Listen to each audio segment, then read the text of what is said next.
Olá, eu sou a Ana Beatriz Elcadre, diretora de programas do Mapa do Acolhimento e advogada especializada em direito das mulheres. Sou uma mulher, cisgênera, negra, com cabelos pretos enrolados, olhos castanhos escuros e estou vestindo uma camisa bege. No vídeo anterior, você conheceu o que são as violências contra as mulheres. Agora, eu vou te contar quais são as violências e algumas das principais leis que existem no Brasil para combater as violências de gênero. O principal objetivo aqui é que você saia entendendo um pouco mais sobre quais condutas se enquadram em quais crimes, como podemos identificá-las a partir do relato de uma sobrevivente e como podemos orientar sobre as possíveis medidas cabíveis. Para começar, você já deve ter ouvido falar sobre a Lei Maria da Penha, um marco histórico na luta dos movimentos feministas no Brasil. Inclusive, essa lei é considerada uma das melhores leis no mundo, segundo a ONU, para combater as violências contra as mulheres. A Lei Maria da Penha é super importante, porque ela prevê as diferentes formas de violência praticadas no âmbito doméstico e familiar contra as mulheres, além de instituir medidas de prevenção e assistência às vítimas. Importante lembrar que a violência doméstica é toda aquela onde há relação de afeto, ou seja, as pessoas não precisam viver no mesmo lar para configurar a violência doméstica. A lei prevê 5 diferentes formas de violências: física, psicológica, moral, sexual e patrimonial. Vamos aprender o que elas significam na prática? Primeiro, a gente vai começar com a violência física. É toda conduta que fere a integridade física da mulher. Alguns exemplos mais comuns são socos, empurrões e tapas. Segundo, a gente tem a violência psicológica, que é toda aquela conduta que causa dano emocional à mulher, que pode ser configurada como ameaça, constrangimento, humilhação, manipulação e até mesmo isolamento. Esse tipo de violência é muito comum no início das relações violentas e causa muito sofrimento mental às vítimas. Terceiro, a gente tem a violência moral, que são ofensas ou humilhações que ocorrem contra as mulheres em espaços públicos, tanto físicos quanto virtuais, que resultam em constrangimento frente a outras pessoas. Por exemplo, quando um ex-namorado xinga a mulher quando ela sai do trabalho na frente dos seus colegas. A quarta forma de violência é a sexual. Ela é todo ato de cunho sexual praticado contra as mulheres sem o consentimento. Por exemplo, o namorado que ameaça terminar uma relação caso a namorada não tenha relações sexuais com ele. Isso é um caso de violência sexual. Por último, a gente tem a violência patrimonial, que é toda a conduta praticada contra a mulher que resulta na limitação do seu acesso a bens pessoais, recursos financeiros ou até mesmo direitos. Por exemplo, quando o marido quebra o celular da esposa justificando que teve um ataque de ciúmes. Isso é um exemplo de violência patrimonial. A gente não pode se esquecer que a Lei Maria da Penha não criminaliza essas violências. Ou seja, ela não prevê penas para quem pratica essas violências, mas sim orienta e direciona a interpretação dos crimes comuns, como agressão, injúria, roubo, que já são previstos no Código Penal, mas trazendo a perspectiva de gênero.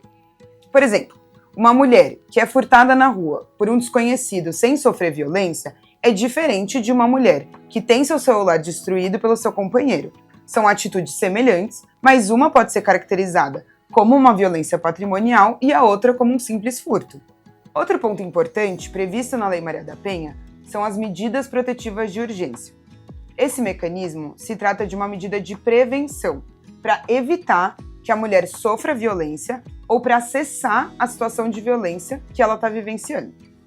As medidas protetivas têm o objetivo de impedir que quem pratica a violência se aproxime da mulher que está sendo ameaçada.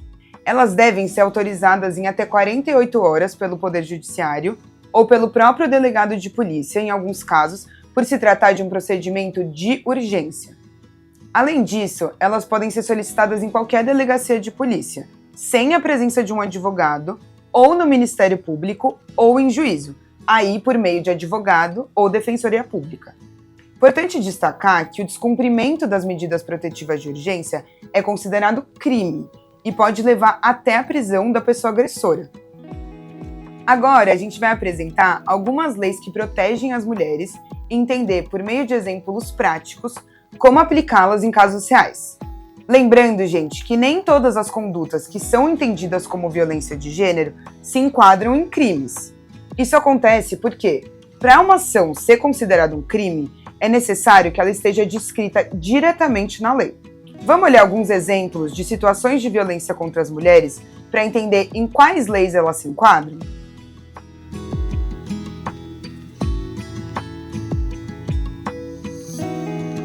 Primeiro, a gente vai falar sobre o crime de estupro. Esse crime está previsto no Código Penal e se configura a partir da prática de qualquer ato sexual contra a mulher sem o seu consentimento. O crime de estupro pode ir desde a penetração até um beijo forçado numa festa ou a retirada da camisinha no meio do ato sexual. É importante dizer que o crime de estupro se configura independente da relação da vítima com quem o pratica, podendo ser praticado por alguém desconhecido ou até mesmo pelo marido ou namorado.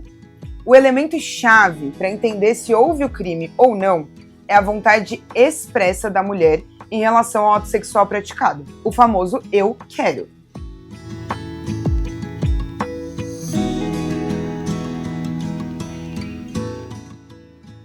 Outro exemplo é o crime de importunação sexual. Ele se configura através da vontade ativa daquele que o pratica de suprir o seu próprio desejo sexual ou de outra pessoa por meio da prática de algum ato sexual sem o consentimento da vítima. Por exemplo, o homem que ejacula em uma mulher no ônibus. Isso é um exemplo de importunação sexual, diferente do crime de estupro. O autor da importunação sexual não pratica qualquer ato ameaçando ou forçando a vítima. Não tem ameaça, uso da força ou coerção, como é o caso do estupro. Ah, e não se esqueça, importunação sexual é diferente de assédio sexual, que é aquele crime que acontece dentro do ambiente de trabalho, quando há prática de alguma atitude de cunho sexual, por exemplo, entre um chefe ou uma subordinada. Nesses casos, o que define o assédio sexual é a relação entre as partes decorrerem de um vínculo de trabalho e o ato acontecer sem consentimento.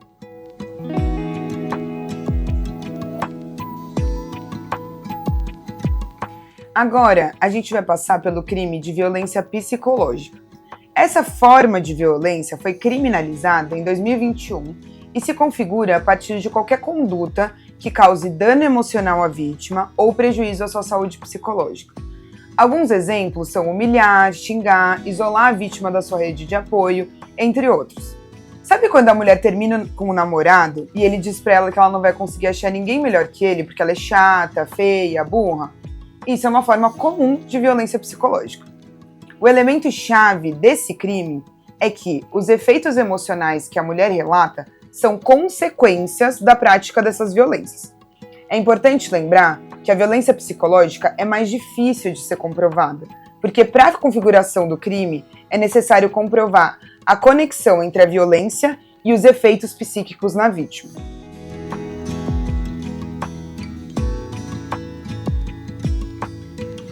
Existe também o crime de perseguição, que se configura por uma série de ações reiteradas praticadas contra a vítima que limitem a sua liberdade e ameacem a sua integridade física e psicológica.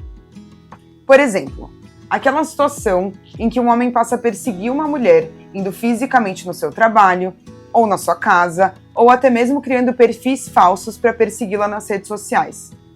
Esse tipo de conduta é configurada como um crime de perseguição. Aqui, a chave para entender se trata de um crime é que a vítima se sinta ameaçada, com medo e ou que a perseguição impeça que ela goze de sua liberdade plena. Agora que você conheceu alguns dos principais crimes contra as mulheres, você poderá fazer um acolhimento mais qualificado de vítimas de violência. Mas essa aula foi apenas uma introdução sobre o tema. Por isso, eu te aconselho a se aprofundar lendo nosso guia e fazendo consultas sempre que precisar. No próximo vídeo, a gente vai abordar os impactos das violências na vida das mulheres, das suas famílias e como isso afeta o ciclo intergeracional da violência. Muito obrigada e até breve! Para conhecer o material completo, acesse o QR Code.